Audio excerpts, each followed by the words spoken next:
네, 2021 에듀테크 코리아 포럼 이제 트랙 B를 시작하도록 하겠습니다. 오래전부터 우리는 주입식 교육과 또 획일화된 교육에 대한 아쉬움이 참 컸습니다. 개인의 학습 방식과 이 선호도를 고려하지 않은 기존의 교육 방식은 인간의 다양성을 고려하지 못하고 또 학생들 개인 고유의 능력과 역량을 발휘하는 데 한계를 불러일으키기도 했는데요. 오늘날 AI를 통해서 이러한 표준화되고 획일화된 대중교육을 개별화된 맞춤 교육으로 전환하고 나아가 모든 학습자에게 이러한 교육을 차별 없이 지원하게 될 것이라고 기대하고 있습니다. 오늘 이 시간에는요, AI 모두에게 특별한 교육을 누구나 평등하게라는 주제로 그동안 요원했던 교육 혁신의 모습을 얘기하고자 합니다. 마찬가지로 오늘도 발표를 듣고 여러분의 질문과 또 토론의 시간을 가질 텐데요. 첫 번째 발표는 미국 애리조나 주립대학교 메리 루 풀턴 교육대학의 션 리히 기술 이니셔티브 디렉터님께서 준비를 하고 계십니다. 4차 산업혁명 시대 교육 분야에서 AI 도전과 기회라는 주제로 발표를 진행해 주시겠습니다. 연사분을 좀 소개해 드릴게요. 국제적 위상을 지닌 기술 전문가이자 미래학자인 션 리히 기술 이니셔티브 디렉터님은 애리조나 주립대학교의 새로운 혁신기술 실험실인 이 아이그닛 에디 랩스의 설립 이사이시고요. 팟캐스트 러닝 퓨처스의 책임 프로듀서이기도 합니다. 션리 디렉터님은 미디어 제작, 신흥기술 그리고 교육공학의 미래에 대한 학문적 흥미를 갖고 국제 저널과 또 컨퍼런스에서도 다양한 기조연설과 강연을 진행했고요. 미국 국무부 연사 프로그램에도 등장을 했습니다. 션리 디렉터님 연결해 보겠습니다. 안녕하세요. Hello. Dr. Sean Leahy, hello. Hello. Thank you very much for joining us. If you're ready, please begin your 주셔서 presentation. 감사합니다. 발표 부탁드리겠습니다. 네, 진행하겠습니다. 예, 소개 감사합니다. My name is Dr. Sean Lee. 저는 션 리히 박사이고요. 저는 국제 기술 전문가이자 미래학자이며 교육자로 활동하고 있고요. 애리조나 주립대학교에 있는 메리 루 풀턴 교육대학에서 기술 이니셔티브를 담당하는 디렉터를 맡고 있습니다. 그리고 새로운 혁신 기술 실험실인 이그닛 에드 랩스의 설립자이고요. 저는 애리조나에서 활동을 하고 있습니다. 오늘 여러분들과 함께하게 돼서 대단히 기쁘고 AI가 교육에서 가지고 있는 가능성 그리고 도전 과제에 대해서 말씀드리게 되어 대단히 영광입니다. 그래서 오늘 제가 말씀드릴 내용을 이 4차 산업혁명의 맥락에서 살펴보도록 하겠습니다. 저희 Ignited Labs에서 진행하고 있는 연구는 이 인본주의적인 접근으로 기술을 활용하고 또 교육에 적용하는 것 입니다. 우리가 AI를 교육에 적용한다라고 했을 때는 가까운 미래에 우리가 적용하게 되는 것을 먼저 생각하게 되는데요. 바로 현재 4차 산업혁명의 시대라는 것을 우리가 염두에 두지 않을 수 없습니다. 그러면 4차 산업혁명이 도대체 무엇인가? 라고 질문을 하실 분들이 계실 것 같아서 제가 또 거기에 대해서 좀 답변을 드려보겠고 왜 우리가 세계 시민으로서 4차 산업혁명에 대해서 신경을 써야 하는지에 대해서 말씀을 드리도록 하겠습니다. 4차 산업혁명은 새로운 파괴적 혁신의 시대입니다. 물리적, 디지털, 그리고 생물학적 기술의 융합이 그 특징이고요. 또 이 시대에서 과거 혁신의 확대 속도를 뛰어넘는 아주 빠른 기술 발전이 일어날 것을 우리가 기대할 수 있습니다. 그래서 오늘 얘기하는 인공지능을 비롯해서 머신러닝, 확장현실, IoT, 스마트 기기, 나노 기술, 그리고 양자 컴퓨팅과 그 특이점이라는 개념에 이르기까지 다양한 기술들이 지금 이 4차 산업혁명 시대에 개발이 되고 있습니다. 그래서 4차 산업혁명에 대해서 제가 말씀드렸는데요. 이어서 이런 질문을 우리가 해볼 수가 있습니다. 4차 산업혁명이 앞선 1, 2차, 3차 산업혁명과 어떻게 다른가? 그리고 3차 산업혁명과 가장 큰 4차 산업혁명의 다른 점은 무엇인가? 라는 겁니다. 그래서 이제 우리가 처음 이 손으로 수작업을 하다가 나중에 기계를 이용을 해서 그리고 증기기관을 이용을 해서 생산을 하게 되는 것이 1차 산업혁명이었죠. 그리고 18세기 후반부터 19세기 초반까지 2차 산업혁명이 일어나면서 이런 대량 생산도 가능해지게 되었고요. 그리고 이제 3차 산업혁명에 일어나면서 우리가 이제 디지털 그 혁명이라고 부르고 있는 그 혁명이 일어났는데요.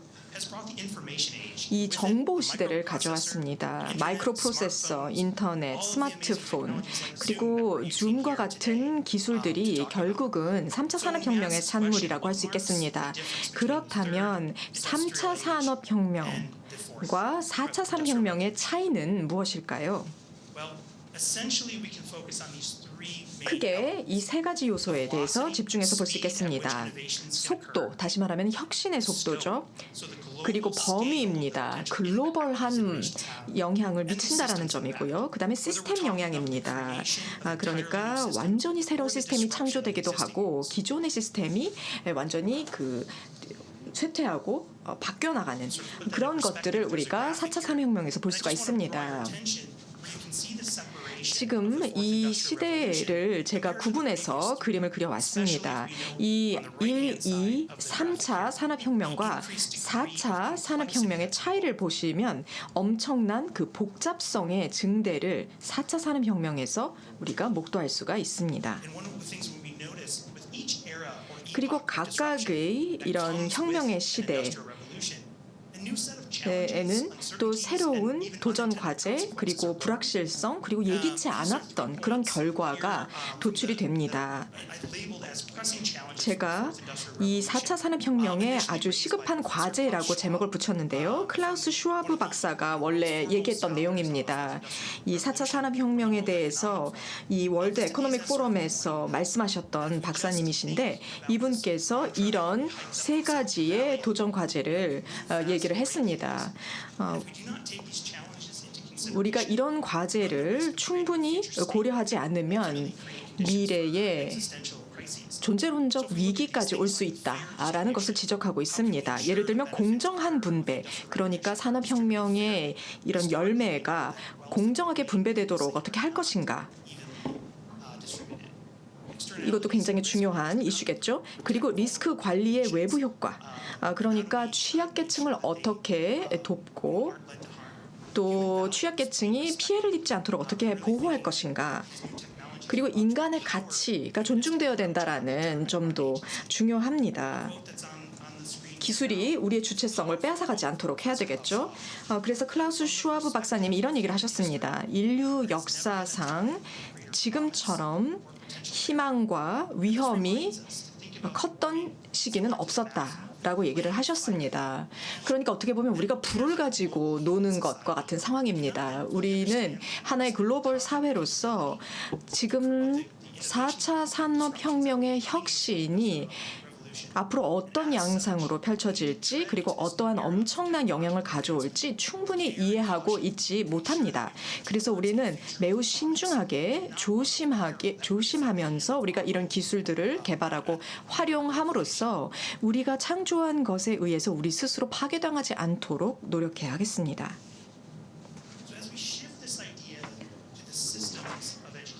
그러면 이러한 생각들을 우리 에듀케이션 시스템 쪽으로, 교육 시스템 쪽으로 연장해서 볼 필요가 있을 것 같습니다. 이 4차 산업혁명의 이제 기술적 결실들이 교육에도 적용이 될 텐데 우리가 이런 부분들에 대해서 그럼 함께 살펴보도록 하겠습니다. 과거를 보면 굉장히 많은 야심찬 주장과 전망들이 이 새로운 기술들이 나올 때마다 제기가 됐었습니다. 그래서 이거를 크게 세 가지 시대로 나눠볼 수 있겠는데요. 디지털 이전 시대, 그리고 개인 PC 시대, 그리고 인터넷 시대로 나누어서 볼 수가 있겠습니다. 그래서 이런 시대에도 항상 그 새로운 기술이 나올 때마다 불확실성이 있었습니다. 그렇지만 거기서부터 우리가 얻을 수 있던 이점은 새롭게 혁신적인 방식으로 사람과 정보 학습을 연결할 수 있었다라는 큰 장점이 있었습니다. that's the question. So over the years, 자, 우리가 역사적으로 어떤 과열된 기대를 갖게 된 시기들이 있었죠. 그리고 실제로 그 기대만큼 현실화되었는가 생각해 볼 필요가 있겠습니다. 역사적인 관점에서 보면 entering this unprecedented 우리가 정말 유례 없는 혁신의 시대 그리고 규모 또 여파의 시대로 진입함에 따라 실제로 이런 것들이 교육 부문에 어떻게 영향을 미칠지 우리가 고민을 해야 되는데요. 과거를 돌아보면 이런 신기술들이 도입이 될 때마다 처음에 가졌던 기대만큼 엄청난 그런 실현을 가져오지는 못했습니다.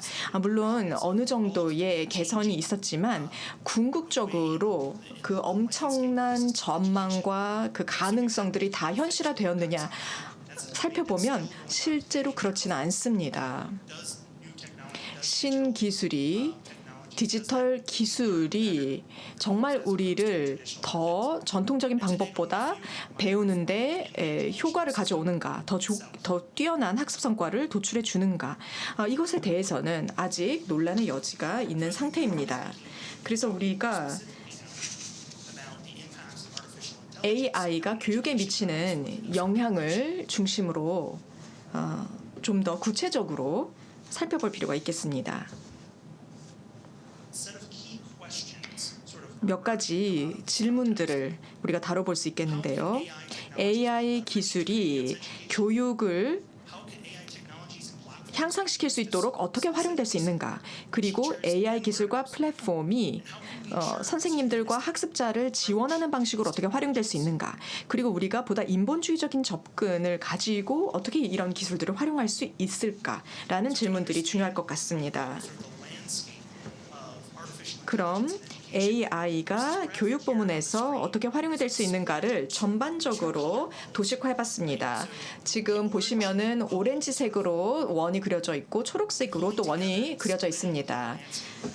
그래서 AI가 교육에서 활용이 될 때 일단 교육 시스템 측면이 있겠고 그다음에 학생을 대상으로 한 AI의 이용이 있겠고 교사를 대상으로 한 AI의 이용이 있겠습니다. 그리고 오른쪽에 초록색 원이 있는데요. 이건 유네스코가 작성한 자료에서 따온 것입니다. 특히나 이제 정책가들의 입장에서 고려해야 되는 부분을 언급하고 있습니다. 교육 관리와 교육의 전달, 학습 평가, 그리고 학습자의 권한 강화, 평생학습 이런 부분들로 우리가 AI와 관련된 그 교육 정책의 개발에서 고려할 요소들이 있습니다. so as we look at and exploring artificial intelligence 그럼 in education, 교육 부문에서의 AI를 생각해 보면 사실 이게 새로운 것은 아닙니다. 벌써 지난 30년 동안 이 AI에 대한 얘기가 교육 부문에 적용될 수 있다라는 가능성에 대해서 굉장히 많은 논의가 있었습니다. 그래서 이런 지능형 튜터링 시스템에 대한 얘기도 굉장히 많이 되었었죠. AI도 적어도 한 3세대의 AI로 나눠볼 수가 있습니다. 약한 AI, 강한 AI, 그리고 초지능에 이르기까지. 그러니까 오늘날 우리가 활용하고 있는 뭐 적응형 e-러닝, 개인 맞춤화 학습, 그리고 다양한 건강 진단 앱, 그리고 자율주행, 딥페이크 이런 것들은 전부 다 좁은 혹은 약한 범주의 AI로 분류가 될 수 있습니다. 그 다음에 좀 더 범용적이고 강한 그런 AI가 있습니다. 그래서 머신이 그러니까 기계가 평균적인 사람과 거의 구별이 되지 않을 정도로 비슷한 수준의 독립적인 지능을 발휘할 수 있을 때 그리고 인지적인 활동을 할 수 있을 때 이것을 우리가 강한 AI라고 분류를 합니다. 그다음에 이제 초지능이 있습니다. 이제 보통 공상과학 소설에서 많이 언급되는 유형의 AI죠. 그러니까 기계와 AI가 그냥 지구를 정복해버리는 이제 그런 수준이 이제 초지능이라고 볼 수 있겠습니다. 그러면 and this idea of creating this end-all be-all 이 AI가 진정한 의미에서 교육에서 아주 강력하게 활용이 될 수 있도록 하는 방안에 대해서 생각해 봐야 될 것 같습니다. 그러니까 학습자가 필요로 하는 시간에 필요한 곳에서 가장 잘 배울 수 있는 방식으로 학습을 할 수 있도록 하는 것에 대해서 우리가 고민할 필요가 있겠죠. 오늘날 이 세 가지 지식의 영역, 그러니까 교육학적 영역, 그리고 학습자 영역, 그리고 지식 영역, 이런 것들이 결국은 교육에 있어서 AI와 관련해서 중요한 영역일 텐데요. 우리가 이제는 AI를 어떻게 하면 좀 학습자를 위해서 교육학적으로 잘 활용할 수 있을까에 대한 모델들이 계속해서 개발이 되고 있습니다. 그리고 이제 학습자들이 더욱더 나은 성과를 보일 수 있도록 하기 위한 그런 AI 활용 모델들도 지속적으로 개발 중입니다. 네, 제가 한 장을 좀 빨리 넘겼었네요. 우리가 다양한 그 발전의 양상을 좀 살펴보겠습니다. 이 AI는 보다 적응형 학습을 가능하게 해줍니다. 다시 말하면은 아주 적기에 학생들에게 피드백을 줄 수가 있죠. 그리고 학생들이 읽거나 또는 시청할 수 있는 다양한 학습 재료를 큐레이션할 수 있고요. 그리고 능동적으로 학생들을 진단하고 적절하게 개입해 줄 수가 있습니다. 그래서 이런 사례로서는 이제 인텔리전트 튜터링 시스템, 그다음에 대화형 튜터링 시스템이라든가 또는 확장 현실을 활용한 시스템들이 있겠고, 또 탐색적 학습 환경을 제공을 함으로써 이제 학생들이 좀 더 깊게 학습 자료에 이제 몰입해서 공부를 해볼 수 있도록 하는 그런 사례들이 지금 나오고 있습니다. 그리고 이제 개별 학습자를 지원하는 것도 있지만 이 선생님들, 교육자들을 돕는데도 AI 시스템이 활용이 될 수 있죠. 그래서 어떻게 AI 시스템이 선생님과 교육자들의 도움을 줄 수 있을 것인가가 굉장히 중요한 질문이 될 텐데요. 이제 학생들에게 어떤 학습 성과와 그 학생들이 지금 어떤 개입을 필요로 할 때 그것을 선생님이 적기에 파악할 수 있도록 돕는다든지, 또 다양한 그 선생님의 어떤 업무를 자동화하고 교육 과제를 자동적으로 관리하고 하는 것들이 가능해질 것입니다. 그러니까 디지털 보조교사를 만든다든지 이런 것들이 앞으로 AI를 활용해서 선생님들을 도울 수 있는 기회가 아닌가 싶습니다. 제가 이제 블룸의 분류법을 가져왔는데요. 이 AI를 적용하는 것과 연결을 한번 시켜본다면은 이 블룸 분류법의 하위 영역에 있어서 이 AI가 많이 활용이 됨으로써 선생님들의 그 업무 부하를 좀 낮춰줄 수 있을 거라고 생각을 합니다. 그러니까 단순한 개념을 기억한다거나 이해를 하도록 한다거나 하는 것들은 AI가 굉장히 많이 담당해 줄 수 있을 겁니다. 사실 이미 우리가 스마트폰을 이용을 해서 통화도 하고 또 이 자동차를 운전할 때도 길을 내가 의식적으로 고민하지 않아도 그냥 내비게이션 따라갈 수 있듯이 이런 여러 가지 인지적인 활동들을 간단하게 AI를 통해서 처리하고 있죠. 이런 것들이 교육 영역에서도 가능할 겁니다. 우리가 AI의 활용에 대해서 기대가 크지만 다른 반면에 예기치 않았던 부정적인 결과도 있을 수가 있습니다. 그리고 우리가 원래 의도했던 결과일지라도 우리가 생각했던 것과 다른 영향을 미칠 수도 있습니다. 그래서 이렇게 새로운 기술들이 도입이 될 때마다 피터 파커 원칙이 생각이 납니다. 스파이더맨에서 나왔죠. 큰 권력을 가졌을 때 큰 책임이 따른다라는 원칙입니다. 그래서 우리가 이런 신기술이 도래될 때마다 이 선례가 없기 때문에 이것이 미칠 수 있는 엄청난 영향이 무엇일지 아직 모른다라는 것을 굉장히 무겁게 받아들이고 그런 책임 의식을 가져야 되겠습니다. 그러면 어떤 더 좋은 과제가 있는지 살펴보도록 하겠습니다. 실제로 AI가 교육 부문에 적용이 됨에 따라서 우리가 직면하게 되는 리스크와 과제들이 있는데요. 예를 들면 윤리적인 고려는 어떤 것들을 해야 될까? 그리고 이런 데이터와 정보에 대한 그런 개인정보 보호 측면에 대한 우려는 면은 어떤 것이 있을까?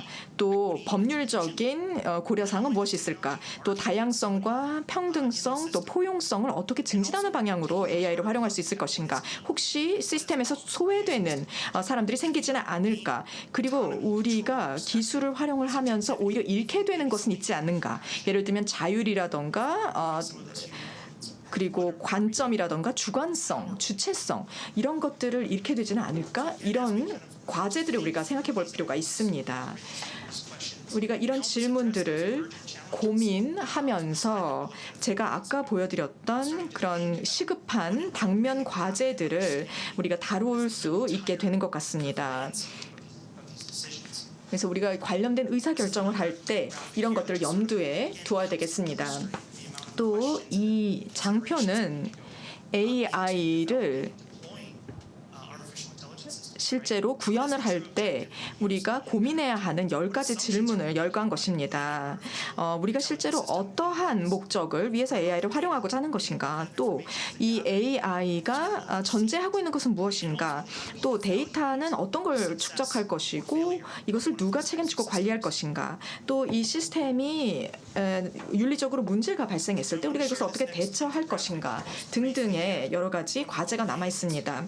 이것은 코펜하겐 미래학 연구소에서 이 글로벌 메가 트렌드를 열거한 것입니다.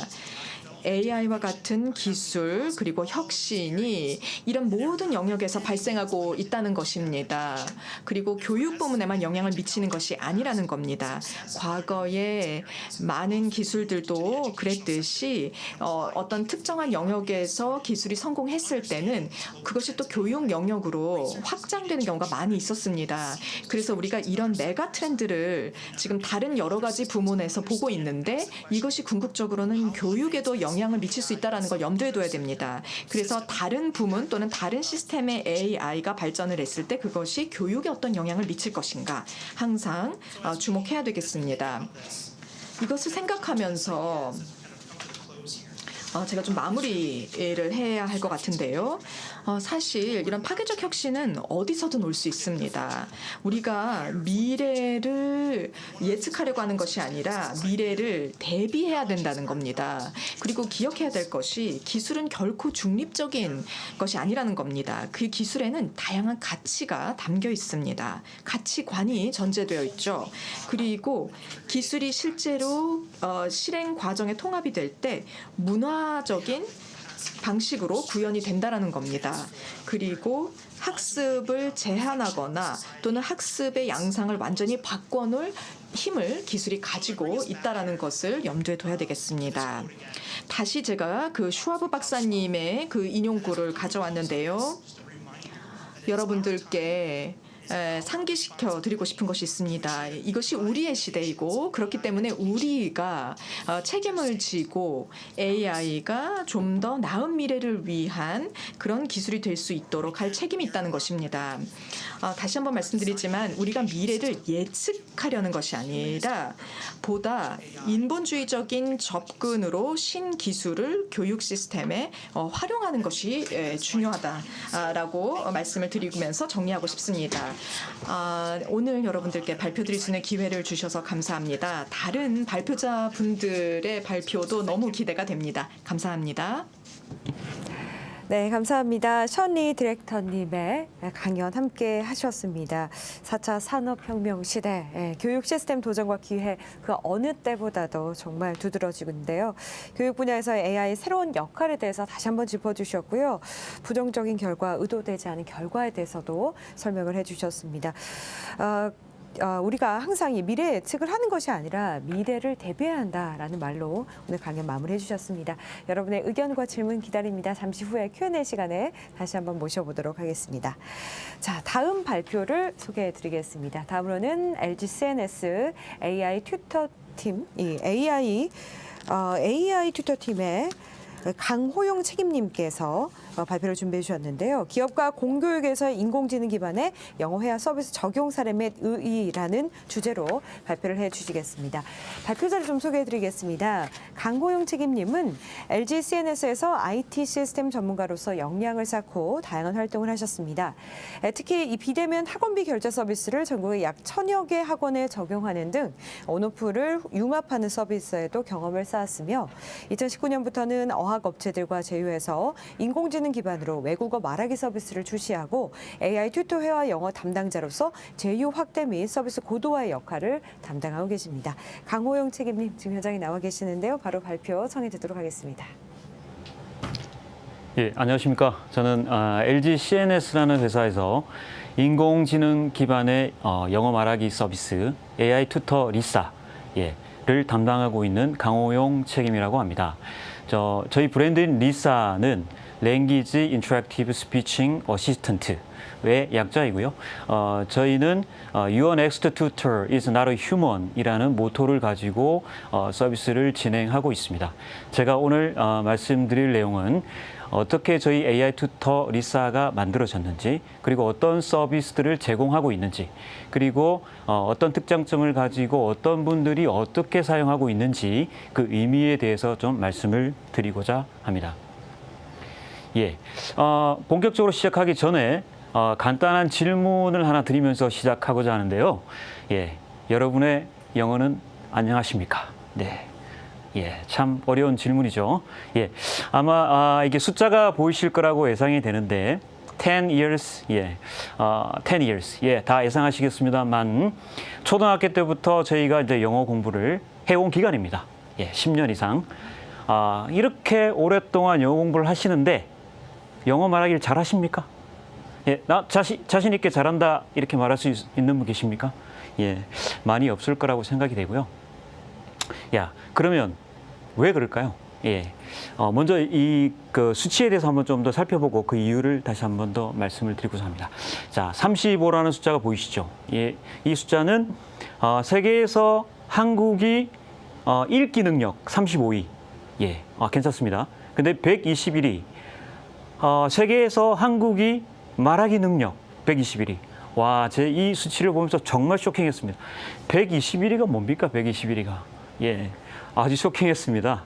근데 한 가지 희망이 있습니다. ETS가 2009년도에 발표한 수치입니다. 이거는 2009년도 10년이 지났습니다. 그 10년 동안 저희는 순위가 많이 상승됐을 거라고 저는 기대를 하고 있습니다. 다음 수치를 한번 보시겠습니다. 87위 토플 132위. 또 스피킹만 가면 또 132위네요. 왜 이렇게 스피킹이 약한 걸까요? 저희는 완전히 학습자 입장에서 한번 이 이유를 한번 살펴보았습니다. 자, 영어 말하기 스피킹 어빌리티는 철저하게 이 세 가지 러닝, 프랙티스, 프랙티컬 엑서사이즈로 구성이 되어 있다고 생각을 합니다. 러닝. 자, 학습 아시죠? 학습. 배우다. 러닝입니다. 그다음에 습, 익히다. 프랙티스, 연습. 프랙티컬 엑서사이즈, 실습. 자, 학과 습이 조화롭게 끊임없이 꾸준히 이루어져야 영어 스피킹의 플루언시가 증가한다. 이렇게 생각을 하고 있고요. 자, 그럼 우리 주변에 러닝의 수단은 많으냐? 채널이 많으냐? 굉장히 많습니다. 학교도 있고요. 학원도 있고요. 공짜로 무한대로 쓸 수 있는 모바일 어플리케이션 대단히 많습니다. 그런데 프랙티스 연습으로 가면 우리가 접할 수 있는 채널이나 수단이 많느냐? 생각 외로 없더라고요. 특히 실습을 할 수 있는 거는 찾아봤는데 없었습니다. 그럼 도대체 왜 없을까요? 팬데믹 때문이죠. 그다음 말할 수 있는 기회가 없습니다. 말할 수 있는 기회가 없고요. 자, 말할 수밖에 없는 상황에 노출이 돼야 되는데 노출이 안 됩니다. 그리고 이런 것들을 위해서 돈이 너무 많이 듭니다. 그래서 저희는 이 부족한 두 가지 영역에 한번 집중을 해보자라고 생각을 하게 됐고요. 그런데 왜 LG CNS가 어학업체도 아니고 어학 전문가도 아니고 IT 한국을 대표하는 IT 전문 기업인 LG CNS가 왜? 저희가 이제 한국을 대표하는 IT 기업이긴 합니다만 저희 팀과 저희 담당은 신사업을 담당하고 있습니다. 그래서 2015년부터 홈쇼핑 주문을 카카오톡으로 하는 거를 국내 최초로 했고요. 그 다음에 챗봇 기반으로 고객센터 또 저희가 개발하고 운영하고 있고 현재까지. 그리고 19년도에는 음성으로 홈쇼핑을 주문을 한번 하게 해보자. 그래서 말로 이제 주문을 하는 것을 개발을 했죠. 그런데 잘 안 됐습니다. 이유는 너무 불편하고 부자연스럽고 안 합니다. 그러면 아까 그 두 가지 부족한 영역을 생각을 하면서 우리의 기술을 한번 전환 피보팅을 해볼까 해서 그러면 말하기 한번 집중해 보자 해서 나온 게 저희의 AI 튜터 미션 잉글리시고요. 2019년 12월에 정식으로 출시를 하게 되었습니다. 저희 LG CNS AI 튜터 리사의 포트폴리오는 세 가지가 있는데 첫 번째, 회화 영어의 말을 해볼 수 있게 만들어주는 AI 튜터 미션 잉글리시. 그 다음에 미션 잉글리시가 컨텐츠가 유수한 업체의 컨텐츠가 채워 탑재돼서 나가서 서비스하는 거라고 하면 AI 스피킹 클래스는 컨텐츠가 비워져 있습니다. 자, 그럼 그 컨텐츠를 누가 채우냐? 학교에 계시는 선생님이, 학원에 계시는 강사님이 자기가 가르치는 교재 컨텐츠를 넣어서 자기의 학생들이 그 컨텐츠로 말해보게 하는 그게 스피킹 클래스이고요. 마지막 세 번째는 토익 스피킹. 토익 스피킹은 토익 스피킹 점수가 필요하신 분들을 빠르게 말을 하게 해서 취약점을 분석한 다음에 그 취약점에 대해서만 집중적으로 빠르게 점수를 올릴 수 있도록 말해보게 하는 말해보게 시리즈입니다. 자, 그러면 이 세 가지 포트폴리오를 기반으로 저희 AI 튜터 리사는 스피킹의 플루언시를 증가시키기 위한 그 목적을 달성시키기 위한 긴 여정의 동반자로서 역할을 하고자 합니다.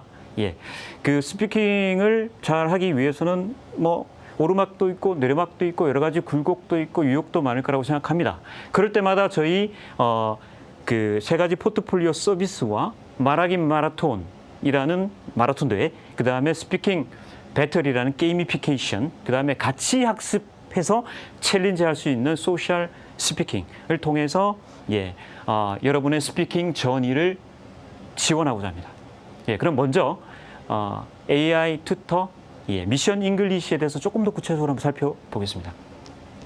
자, AI 튜터 미션 잉글리시는 앱스토어에 다 올라가 있고요. 앱을 다운로드 받으신 후 들어가시면 이런 화면들이 보입니다. 이 화면들은 포탈 형태로 구성되어 있고 다양한 컨텐츠를 쉽게 접근하실 수 있도록 제공이 되고 있고요. 많은 좋은 기능들이 있긴 합니다만 크게 세 가지만 좀 말씀을 드리고 넘어가면 EBS 대표 기초영어 선생님 김태형 강사님의 10년의 노하우가 축적돼서 AI 튜터에 콜라보되어 있습니다. 김태형 강사님이 컨텐츠를 갖고 AI 튜터와 영어 회화를 해볼 수 있고요. 그 다음에 연속 상황 대화. 자, 출국했을 때부터 여행지에 호텔에 입성했을 때까지의 10개의 상황 미션을 연결시켜 놓고 해보는 그런 연속 상황 대화. 그리고 인기 있는 미션을 보여주기도 하고요. 중요한 패턴만 연습해 보는 패턴 러닝도 있습니다. 이 중에 미션을 하나 클릭을 하고 들어가시면 AI 튜터가 이렇게 여러분을 반기게 되는데요. 저희 AI 튜터 미션 잉글리시는 네 가지 세계 최초, 국내 최초 학습 모듈을 가지고 이제 학습을 하실 수 있도록 제공을 하고 있는데 네 가지 학습 모듈은 말 그대로 미션 잉글리시, 미션에 나를 던져놓고 말을 해보게 하는 다이얼로그 프랙티스. 다이얼로그 프랙티스에서는 자, 우리가 상황이 주어집니다. AI가 커피숍을 찾고 있어.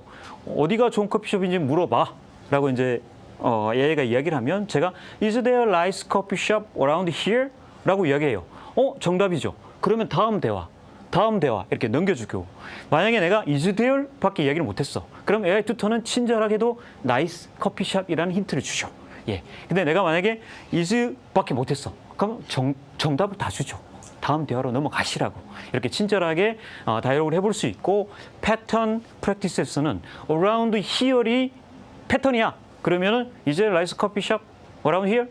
Is there a nice restaurant around here? 이렇게 이제 패턴을 연습할 수 있게끔 하고 그다음에 드릴 프랙티스는 모든 대화를 하나씩 AI의 평가를 받으면서 연습해보고 다른 표현들도 연습해보는. 자, 그렇게 해서 세 가지를 학습 모듈을 통해서 내가 이제 자신 있어. 그러면 이제 파이널 리뷰에서 다시 한번 미션에 도전해보는 그런 식으로 미션 잉글리시는 구성되어 있습니다.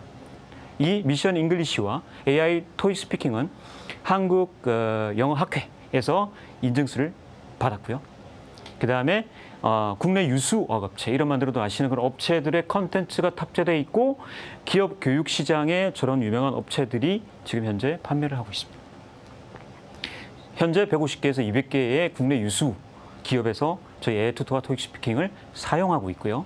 자, 이거는 지난 6월 7일 저희 AI 투터 미션 잉글리시와 선생님들이 사용하시라고 스피킹 클래스를 공교육 시장에 무상으로 제공한다는 협약입니다. 6월 7일 서울시 교육청을 시작으로 인천시 교육청, 그다음에 전라남도 교육청, 그다음에 대구시 교육청과 협약을 체결해서 지금 열심히 이 서비스가 좋다라는 그런 온라인 세미나나 워크숍을 통해서 알리고 있고 사용해 보신 선생님들이 또 선생님들한테 알리고 있는 그런 단계에 지금은 또 경기도 교육청에 또 열심히 또 검토를 하고 있는 상황입니다. 자, 그 AI 스피킹 전이에서 다음 보실 부분은 마라톤입니다. 마라톤. 자, 마라톤은 뭐냐? 말 그대로 말하기 마라톤, 말하톤이고요. 마라톤 대회하고 동일하게 대회를 개최합니다. 대회를 개최하고 이제 참여자들이 웹페이지에 붙어서 신청을 하고 대회 날이 왔어. 그럼 200명, 300명이 앱에 로그인을 해서 마라톤 대회를 하게 되죠. 하면은 아까 보셨던 그런 미션 잉글리시의 미션이 10개 연결되어 있는 풀코스, 5개 연결되어 있는 하프 코스에 동시에 이제 접속해서 미션을 수행을 하게 됩니다. 그렇게 되면은 누가 얼마나 정확히 빠르게 이야기를 했나 가지고 이제 순위를 매겨서 이제 기업에서 이제 후원 상품을 제공한다든지 이렇게 하는 대회이고요. 실제 마라톤을 참여해 보신 분들의 반응은 아주 폭발적입니다. 네, 너무 재밌었다. 다른 사람한테 추천하겠다. 그리고 영어 학습, 스피킹 학습에 굉장히 도움이 됐다. 다음에 또 참여하겠다. 이런 설문조사 결과들이 나와 있고요. 얘는 이제 어린이 콘텐츠를 탑재한 키즈 마라톤. 이런 게 있고 실제 지난 7월 달에 서울의 구암 중학교에서 마라톤 대회가 개최가 됐고 실제 180명이 신청을 했고 161명이 참여, 그다음에 157명이 이제 완주를 이렇게 해서 상품들을 이제 받아가는. 근데 이 마라톤은 이제 미션 잉글리시의 15개의 컨텐츠를 탑재를 해서 사전 학습을 하게 하고 일정 시간이 지난 후에 15개 중에 10개의 이제 미션이 마라톤에 출제가 돼서 마라톤을 하는 사전 학습 효과와 같이 이제 어울려서 마라톤 대회를 진행하게 됐습니다. 자, 다음으로 말씀드릴 부분은 스피킹 클래스입니다. 스피킹 클래스는 공교육 시장에 지금 무상으로 공급이 되고 있고요. 좌측에 보시는 스튜디오는 선생님이 학교에서 내가 가르치는 교재 혹은 나만의 컨텐츠를 쉽게 클래스를 등록하고 거기다가 대화문 AB를 등록할 수 있게끔 해주는 저작 도구이고요. 거기에 만들어진 컨텐츠에 내 학생의 정보를 간단하게 등록하면 그 학생은 오른쪽에 보이는 스피킹 클래스 앱을 통해서 선생님이 등록하신 컨텐츠로 영어 말하기를 연습하는 그런 이제 구조로 되어 있고요. 이제 보시는 게 스피킹 클래스의 이제 내용인데 학생을 등록하거나 그 다음에 컨텐츠를 쉽게 등록하거나 그 다음에 컨텐츠를 서로 쉐어하거나 그 다음에 학생의 리포트를 보거나 뭐 이런 기능들이 있는데 이제 가장 중요한 기능만 좀 말씀을 드리면 사실 스피킹 클래스는 컨텐츠가 없다. 그래서 선생님이 내가 가르치는 컨텐츠로 우리 학생들이 공부할 수 있게끔 하는 게 컨셉이었는데 실제 이제 이렇게 말씀을 드려보니 선생님들이 너무 바쁘신 거예요. 내가 언제 그 콘텐츠 등록할 시간이 어디 있어? 이런 이제 니즈들도 있으셔가지고 어떻게 이제 저희가 스토어라는 것을 이제 만들게 됐는데 이 스토어는 선생님이 나의 콘텐츠를 등록하실 때 공개다 비공개다 공개를 선택하시게 되면 다른 선생님들이 그 콘텐츠를 활용을 하실 수 있게끔 그렇게 돼 있고요. 뭐 학년별로 초등학교, 중학교 이렇게 해서 컨텐츠를 선택해서 공개해 주시면 다른 선생님들이 쉽게 편집하시거나 아니면 그대로 활용하시거나 이런 형태로 활용을 하실 수 있는 스토어이고요. 요거는 이제 스피킹 클래스 앱에서 학생들이 학습하는 앱인데 위에 보이시는 이제 윤 선생 스피킹은 오픈 클래스입니다. 누구나 볼 수 있는. 근데 밑에 보이는 이런 클래스들은 선생님이 만들어 놓으시고 나를 등록한 내가 학습할 수 있는 일반 클래스들. 그래서 오픈 클래스는 내가 한 5개 정도 써보고 괜찮다. 그럼 내가 이제 구매를 해서 쓰는 것이고 밑에는 선생님이 등록한 클래스에 내가 수업을 하는 거. 자, 오른편에 보시면 스피킹 배틀이라는 게 있습니다. 스피킹 배틀. 스피킹 배틀은 이제 뭐 한메타자처럼 한글이 내려와요. 주주주주주 내려오면 내가 그걸 영어로 말해보는. 그래서 클리어 시키는. 그래서 점수를 획득하는 건데 밑에 다 내려올 때까지 내가 영어로 말을 못했다. 그럼 밑에 있는 5개의 하트가 꺼지게 되겠죠. 그렇게 해서 이제 학습을 하는. 이게 학습의 재미를 더해주는 그런 요소도 같이 포함되어 있습니다. 예, 요거는 이제 실제 스피킹 클래스를 사용해 보신 선생님들의 코멘트입니다. 예, 내가 등록을 쉽게 할 수 있고 그 등록된 거를 학생들이 학습하니까 너무 좋더라. 뭐 이런 내용이고 나는 개발자도 아닌데 내 콘텐츠를 너무 쉽게 등록할 수 있더라. 뭐 이런 점. 그다음에 초등학교에서 너무 잘 맞는 것 같다. 그런 게 있고 저희가 이제 이메일 아이디로 이렇게 학생을 등록하게끔 돼 있는데 이메일이 없는 학생들이 있으니 이메일이 아니라 뭐 다른 아이디로도 등록할 수 있게 해주면 더 많이 쓰겠다. 그래서 저희가 이제 그 기능도 다음 주에 오픈하게 되고요.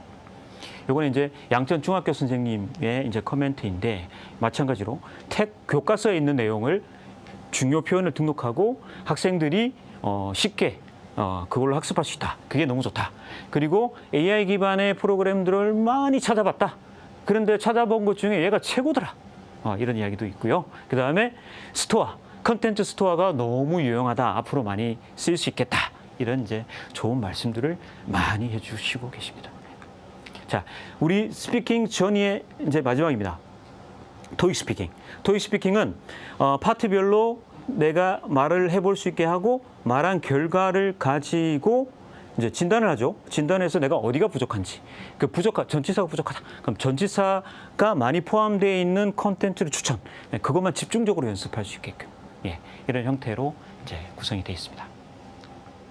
자, 지금까지 제가 말씀드린 내용은 다양한 서로 다른 서비스로 지금 나와 있는데 저희가 이제 현재 지금 진행하고 있는 것은 하나의 앱으로 통합을 하고자 합니다. 그래서 유저가 이 앱도 깔고 저 앱도 깔고 저 앱도 깔고가 아니라 하나의 앱으로만 들어오시면 이제 런 모드에서 미션 잉글리시를 통해서 열심히 연습을 하고 거기서 쌓인 포인트를 가지고 런 모드에서 마라톤을 해보고 검증을 해보고 그다음에 선생님이 나를 등록해 주신 마이 클래스에서 또 말하기 연습을 하고 마지막으로 뭐 내가 시험을 준비해야 되면 나의 이제 말하기를 한글 가지고 진단을 받아서 그 부분만 집중적으로 연습해보는 이런 이제 서비스로 이제 진행을 하고 있고요. 예, 앞서 제가 처음에 Your next tutor is 나로 휴먼이라고 저희가 모토라고 말씀드렸는데 사실은 선생님을 대체할 수는 없고 불가능하고 저희는 선생님들이 더 이제 교육에 집중할 수 있고 저희는 그 선생님들을 도와주는 보조자로서 역할을 하고자 합니다. 네. 이상으로 제 발표를 마치도록 하겠습니다. 감사합니다. 네, 감사합니다. 강호용 책임님 열정적인 발표 너무나 재미있게 잘 들었습니다. 선생님들이 직접 상황대학 콘텐츠를 제작을 해서 학생들이 제작된 콘텐츠로 말하기 연습을 할 수 있도록 도와주는 그런 프로그램을 제시하고 있네요. 좋은 피드백도 받고 계시는 것 같습니다. 책임님의 이 영어 실력에 깜짝 놀랐습니다. 이 AI 튜터의 클래스를 들으면 이렇게 다 될 수 있는 건가요? 네. 잠시 후에 또 지금 온라인을 통해서 질문과 의견을 계속해서 남겨주고 계시는데요. 잠시 후 모셔서 다시 한번 더 많은 이야기를 나눠보도록 하겠습니다. 자, 이제 다음 발표를 소개해 드리도록 하겠습니다. 경희여자고등학교 미래교육부의 홍창섭 선생님께서 발표를 준비하고 계시는데요. AI를 활용한 수학 수업의 사례와 시사점이라는 주제로 말씀을 해 주시겠습니다. 홍창섭 선생님은요, EBS 매스 개발을 시작부터 함께 하셨고 또 거의 모든 수학 교과서에 실린 공학적 도구인 이지통계, 이지그래프를 기획 개발해서 학교 현장에 보급을 했습니다. 그 외에 이 RGO 매스의 기획자문위원, 인공지능 수학학습 지원 시스템 기획 등을 담당하셨고요. 또 제2차 수학교육 종합계획 실무위원, 제3차 과학수학 정보 및 융합교육 종합계획 연구위원으로 활동을 하고 계십니다. 그럼 홍창섭 선생님 모시고 발표 들어보도록 하겠습니다. 네, 안녕하세요. 저는 서울의 경희여자고등학교의 수학교사인 홍창섭이라고 합니다. 반갑습니다. 네, 저는 이번 시간에 AI를 활용한 수학 수업의 사례와 시사점에 대해서 말씀을 드려보겠습니다. 네, 이 내용으로 제가 말씀을 드릴 거고요. 제일 처음에 저희 학교인 경희여고의 AI 스쿨 사례에 대해서 말씀을 드려보겠습니다. 네, 저희 학교는 이렇게 생겼습니다. 저희 학교는 경희대학교 안에 있습니다. 많은 분들이 아시고 계시겠지만 경희대학교는 제가 알기로 우리나라의 대학교 중에 캠퍼스가 가장 아름다운 학교로 알고 있습니다. 근데 그중에 그 아름다운 캠퍼스 안에 그중에서 가장 예쁜 곳에 저희 학교가 있고요. 그뿐만 아니라 여기 사진으로 보시면 아시겠지만 학교 모습 자체도 아주 아름답게 생겼습니다. 심지어는 제가 한 15년 전쯤에 순정만화책에서 찾았는데요. 이거 누가 봐도 우리 학교죠. 이렇게 아름다운 학교로 저희 학교는 모습을 갖추고 있습니다. 저희 학교는 올해부터 AI 스쿨을 운영하고 있는데요. 그 사례에 대해서 몇 가지 말씀을 드려보겠습니다. 저희 학교는 우선 저희 학교하고 경희의료원하고 담장하나 사이로 있습니다. 그래서 경희의료원의 영상의학과에 김혁기 연구원이라고 하는 인공지능 전문가분이 계십니다. 그분은 뭐 엑스레이 사진이나 아니면 CT 촬영한 사진, 그런 사진들을 인공지능으로 분석하고 의사 선생님께 제공을 하면 의사 선생님이 진단을 내리는 그런 이제 인공지능 전문가 분이십니다. 그래서 이제 그 분이 교육에 관심이 많으셔서 저희 학교하고 같이 협업을 해서 저희 학교의 그런 인공지능 교육을 지금 같이 하고 있습니다. 어떤 내용을 하냐면 이런 내용인데요. 학생들이 직접 만드는 AI 프로젝트, 사회 문제를 해결하는 혁신 활동이라고 합니다. 말 그대로 프로젝트 활동입니다. 프로젝트 활동인데 우리 주변에서 어떤 문제 상황을 발견하고 그 문제 상황을 발견하면 그걸 해결을 해야 되는데 그 해결을 할 때 인공지능을 활용한다라고 보시면 되겠습니다. 이 중에 내용 중에 예를 들어 드리면 밑에서 세 번째 난청인, 청각 장애인을 위한 AI 수어 통역 시스템이다. 라고 하면 학생들이 이제 학교 생활을 하면서 이런 문제점을 발견을 하고 이거를 이제 학생들이 직접 해결을 해보는 거죠. 난청인 학생이 만약에 있다라고 하면 그 학생은 학교 수업을 듣기가 많이 어려울 겁니다. 그러면 그 학생은 선생님의 말씀을 제대로 듣지 못하기 때문에 학습에 어려움을 겪을 거고 학력 수준이 떨어지게 될 가능성이 높습니다. 그러면 그 학생을 위해서 선생님의 말씀을 텍스트로 바꿔주는 그런 인공지능 기기가 있다면 학생이 학습을 하는데 도움을 받을 수 있겠죠. 그래서 본인의 그런 장애를 극복할 수 있고 그래서 학습에 대한 역량을 키울 수 있는 그런 사례가 될 수 있습니다. 그래서 그런 것들을 학생들이 직접 만들어 보게 하는 그런 활동을 지금 하고 있습니다. 이것을 하기 위해서 저희는 AI 영재학급을 운영하고 있습니다. 작년에 신청을 해서 승인을 받았는데 전국에서 최초로 승인을 받은 AI 영재학급입니다. 이렇게 다양한 활동을 하고 있는데요. 뭐 인공지능 전문가분을 모셔서 특히 현업에서 활동하시고 계신 분을 모셔서 인공지능에 대해서 배우는 그런 시간도 갖고요. 그리고 인공지능 관련된 책을 같이 읽고 그리고 그거에 대해서 저자분을 모셔서 같이 토론을 하고 그런 시간도 갖고 있고 그리고 인공지능을 좀 재밌게 배우기 위해서 보드게임을 한다든가 아니면 비주얼 띵킹을 한다든가 그런 활동을 하면서 다양한 그런 활동을 지금 하고 있는 상황입니다. 그 다음으로 저희 학교는 비투르브라고 하는 회사와 MOU를 맺었습니다. 이 비투르브라고 하는 회사는 마타수학이라고 하는 인공지능 수학학습 종합 시스템을 개발하고 서비스하는 업체입니다. 저희 학교하고 비투르브가 같이 MOU를 맺는 장면입니다. 그래서 저희 학교 학생들은 이 마타수학이라고 하는 이 프로그램을 전교생이 무료로 사용을 하고 이 프로그램을 통해서 학생들의 그 개별화된 그런 맞춤형 학습을 할 수 있게 되어 있습니다. 아까 말씀하신 영어로 아까 앞에 발표자분이 말씀하신 그 프로그램은 영어이고요. 이 프로그램은 수학이다라고 보시면 될 것 같습니다. 정규 교육 과정에서도 AI 교육을 이제 실시하려고 합니다. 이거는 이번에 나온 교육 과정이라서 아직까지 실시는 하지 못하고 있고요. 학생들한테 지금 신청을 받고 그리고 내년부터 수업을 하려고 지금 준비 중에 있는 인공지능 기초, 인공지능 수학입니다. 그리고 기타 다양한 AI 교육 활동을 여러 가지로 하고 있습니다. 인공지능이라고 하면 처음으로 학생들한테 많이 낯설기도 하고 그래서 많이 학생들이 어려워하고 관심이 없을 줄 알았는데 실제로 학교에서 적용을 하다 보니까 학생들의 관심이 되게 많습니다. 제일 처음으로 보시는 저 사진은 고려대학교 영어영문학과의 남우성 교수님께서 저희 학교에 오셔서 특강을 해주시는 장면인데요. 학생들한테 이 특강에 대해서 신청을 받았더니 순식간에 거의 90명 이상의 학생이 신청을 했고 수업을 듣고 그리고 또 교수님과 질의응답도 하고 그리고 소감문도 작성해서 제출하고 하는 그런 활동을 했습니다. 참고로 저희 학교는 전교생이 한 750명 정도 됩니다. 근데 그중에 90명 정도의 학생이 순식간에 달려들 정도로 이렇게 인공지능에 대해서 학생들의 관심이 아주 높은 상황입니다. 자, 그렇게 우리가 이렇게 학교에서 인공지능 관련된 여러 가지 활동을 하는데 처음에 여러 가지 좀 난관이 있었습니다. AI 교육이란 도대체 무엇인가? 이거에 대한 정의를 좀 제대로 내리기가 좀 어려웠습니다. 대부분의 사람들이 이렇게 AI 교육은 소프트웨어 교육하고 같은 거 아니냐. 그러니까 정보 선생님이 그냥 수업을 하시면 되는 거 아니냐라고 그렇게 얘기를 많이 하셨는데요. 저는 이 두 가지가 크게 다르다라고 생각을 합니다.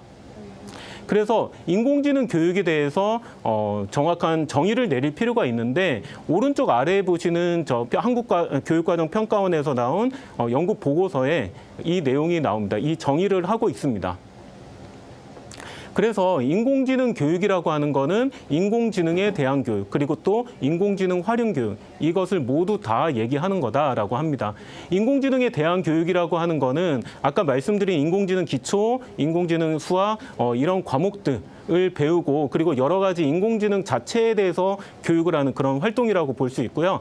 인공지능 활용 교육. 은 인공지능을 활용해서 우리가 그 전에 우리 교육에서 하지 못했던 것들에 대해서 도움을 받는 그런 활동이다라고 볼 수 있습니다. 아까 제가 말씀드린 난청인 학생이 인공지능을 통해서 도움을 받는 것, 아니면 체육 시간에 학생들의 어떤 동작을 제대로 확인하기 위해서 인공지능으로 그 포즈를 확인하는 그런 활동들.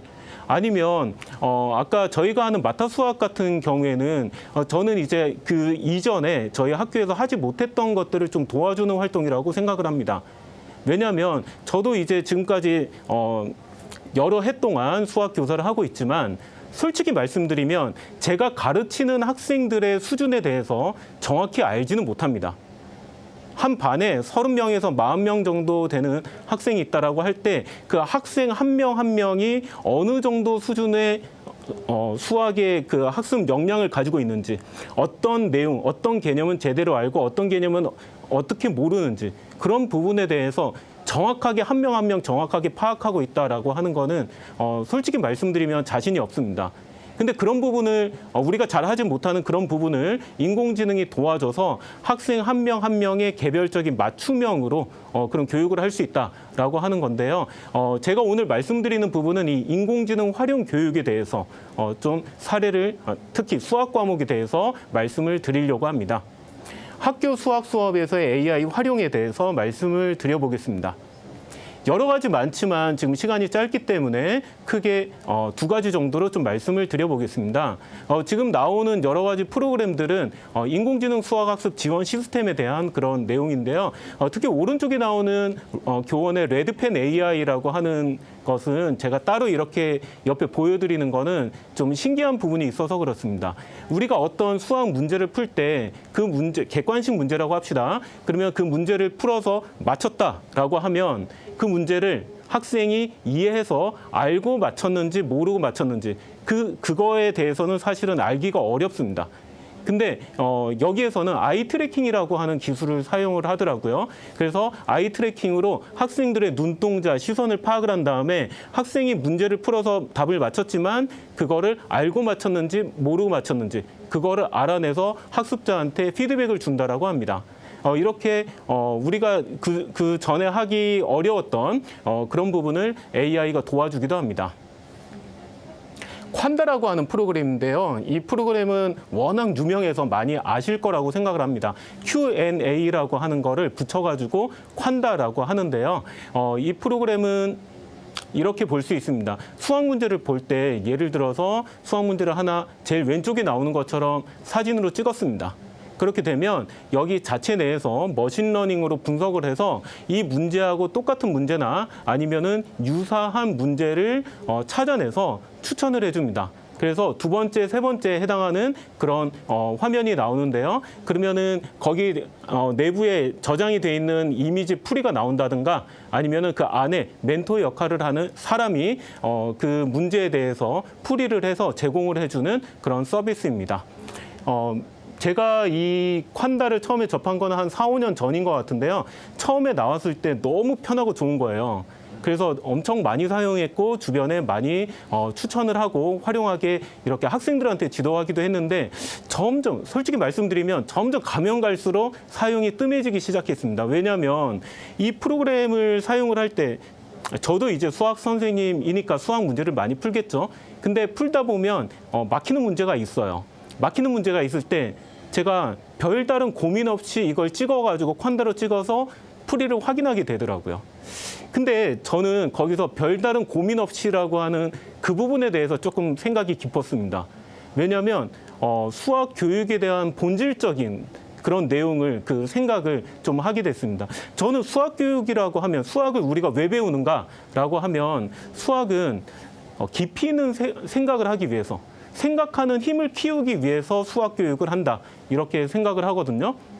그렇게 하려면 어떤 문제를 봤을 때 그 문제가 아무리 어렵더라도 내가 당장 그 문제를 못 풀더라도 천천히 깊이 있게 생각을 하면서 그 문제를 스스로 해결하려고 하는 그런 노력을 해야 생각하는 힘이 길러진다라고 생각을 하는데 뭐 그렇잖아요. 예전에 우리가 수학 문제 풀 때 답지 보지 말라 뭐 그런 얘기를 많이 하잖아요. 저는 이제 이 프로그램 자체가 어떻게 보면 답지를 조금 빨리 찾아주는, 해설을 빨리 찾아주는 그런 프로그램이다. 이렇게 생각을 하고 있거든요. 그래서 그렇다 보니 학생들한테 생각하는 기회나 시간을 좀 뺏는 게 아닌가. 그런 생각을 하게 됐고, 그래서 학생들한테 쓰지 마라 이게 아니고요. 예, 올바르게 사용하는 거를 지도를 하고 있습니다. 저도 이제 올바르게 저 자신도 그렇게 사용하려고 하고 있고요. 이 시점에서 저는 조금 말씀드리고 싶은 게 있습니다. 이런 프로그램을 개발할 때 업체나 개발자나 이런 분들이 많이 고심해서 아이디어를 내서 개발을 하셨고 이렇게 개발하신 게 학교 현장에 와서 우리한테 도움이 되게 많이 되고 있습니다. 그거는 저희가 많은 도움을 받고 있는 거는 되게 감사하게 생각을 하는데 근데 아까 말씀드린 그런 부작용도 생각할 수 있다. 근데 그런 부작용을 좀 줄이면서 이런 프로그램을 개발을 하려면 가급적이면 현장의 목소리를 좀 들어주시면 어떨까? 저 같은 현장 교사나 아니면 학생들이나 이런 사람들하고 같이 시작부터 기획 단계에서 자문, 검토 이런 것들을 같이 한다면 이런 부분을 부작용 부분들을 좀 해결할 수 있지 않을까 그런 생각에서 말씀을 드립니다. 마이크로소프트 매스라고 하는 프로그램인데요. 개인적으로 되게 좋아하는 프로그램입니다. 이 프로그램은 여러 가지 지금 오른쪽에 동영상이 나오는데요. 하나씩 좀 보겠습니다. 수학 문제 중에 2차 방정식의 해를 구하는 그런 문제가 있다고 합시다. 처음에 1번 문제를 풀어보겠습니다. 이 1번 문제를 제가 손글씨로 적어서 사진으로 찍는데 문제를 프로그램에 입력하는 방식이 여기선 3가지가 있고요. 제일 처음에 나오는 제 손글씨로 쓴 거를 스캔하는 그런 기능이 있는데 이 손글씨로 숫자나 문자를 쓴 거를 텍스트로 바꿔주는 이 기술이 되게 어렵다라고 하더라고요. 저는 잘 모르지만 여기에서는 OCR, 딥러닝 AI 이게 쓰였다라고 합니다. 그래서 제가 지금까지 해본 프로그램 중에서는 텍스트로 바꿔주는 게 가장 정확했다라고 생각을 하고요. 그래서 이 프로그램, 그래서 이렇게 스캔을 하고 그리고 또 직접 펜으로 여기다가 수식을 쓸 수도 있고 타이핑을 할 수도 있고 그렇습니다. 자, 여러 가지 이렇게 좋은 기능들이 있는데요. 이 프로그램을 사용을 하면서 조금 이제 아쉬웠던 부분, 아까 말씀드린 것처럼 현장의 교사로서 좀 말씀드리고 싶은 부분은 이 프로그램이 개발한 것 자체가 미국에서 개발한 거잖아요. 그리고 우리나라에 대한 고려는 사실은 없었다라고 봐도 되죠. 근데 우리나라의 수학교육 시장은 아주 우리나라 수학 교육의 특징은 엄청나게 용어에 대해서 엄밀한 부분이 있고요. 그리고 학생의 나이나 학년에 따라서 그 가르쳐야 되는 그 교육 과정이라고 하거든요. 그게 엄청 세밀하게 잘 구성이 되어 있습니다. 근데 이 프로그램은 그게 고려가 되어 있지 않죠. 예, 그러다 보니 저는 너무나 좋아하는 프로그램인데 학교 현장에서 쓰기가 그런 부분이 2% 부족하다. 그런 느낌이 들어요. 그래서 비록 이게 외국에 있는 프로그램을 가지고 온 거지만 우리나라에 있는 선생님들하고 같이 협업을 해서 좀 우리나라에 맞게 한국형으로 좀 다듬어주면 어떨까 하는 그런 의견을 드립니다. 마지막으로 AI를 활용한 수학 수업을 상상하며라고 제목을 붙여봤는데요. 이 보고서는 오른쪽 밑에 있는 2030년 미래학교 수업 미리 보기라고 하는 그런 한국교육과정평가원의 그런 연구 보고서에 있는 내용입니다. 2030년에 우리 수학 수업의 모습을 상상을 해서 시나리오를 적어보는 건데요. 여기 지금 보이는 이 화면은 제가 작성한 시나리오입니다. 옛날에 보면은 어떤 공상과학 영화를 보면 되게 황당하고 터무니없고 그랬었는데 그게 지금 보면은 실제로 구현된 것들이 되게 많죠. 그것처럼 여기서도 시나리오를 작성을 하고 이거를 나중에 이제 이런 모습이 되겠다라고 상상을 하는 건데 이런 것들을 좀 업체나 이런 개발자분들이 많이 참고를 하셨으면 좋겠고요. 이런 거 참고하시는 것뿐만 아니라 그리고 또 아까 말씀드린 것처럼 기획 단계에서도 같이 좀 하시면 좋을 것 같습니다.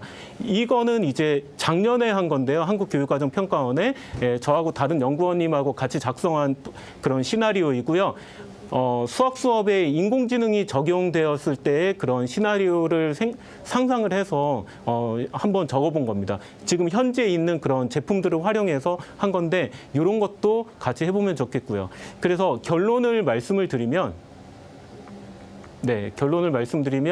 아까 계속 제가 반복해서 말씀드렸지만 이렇게 학교 현장에 적용되는 어떤 교육 제품을 만든다라고 하면 개발자분들의 그런 업체분들의 그런 생각만으로는 만드는 것도 좋지만 저희 학교 현장하고 같이 소통하면서 같이 협업하는 그런 문화를 만들었으면 좋겠다라는 취지로 제가 말씀을 드립니다. 이상으로 마치겠습니다. 감사합니다. 네, 선생님 발표 잘 들었습니다. 저희 지금 유튜브를 통해서도 많은 분들이 또 호응을 해주고 계시는데요. AI를 활용한 교육이 지식 전달에서 확실히 차별 없이 제공되어질 것 같아서 좋을 것 같습니다.